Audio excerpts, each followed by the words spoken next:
Hello everyone, today we will do Dettol hand sanitizer experiment. Not only Dettol, it could be any hand sanitizer. Because of coronavirus, a lot of people are using hand sanitizer carelessly and they're getting closer to the fire. So let's see how we can light up whether from this hand sanitizer or no. Okay, we can light up fire or no. Okay, let's see a close-up shot. This is a Dettol hand sanitizer. You can almost find it in any shop, right? I'm not promoting Dettol, it's just for your safety. So let me put few drops of hand sanitizer. This is the amount of sanitizer that we use on our hands, right? This is a small portion usually we use always. So let's light a fire.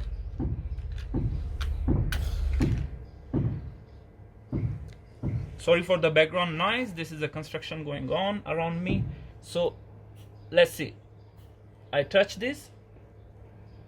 Okay, we don't see anything, right? We don't see anything at the moment. So there's no flame, no fire, nothing.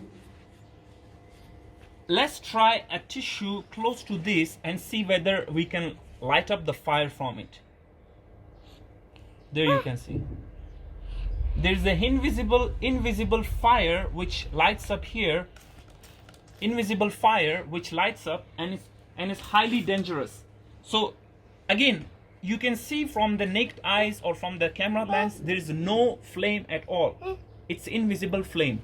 So when I bring a tissue paper close to it, you will see a fire. There you go. It's highly dangerous. Guys, be very careful. Be very careful whenever you're using hand sanitizers, and if you're in a cold country, don't get too close to the fire, because when you get too close to the fire, your hands might get fire, and especially if you're applying it on your kids, it's highly dangerous.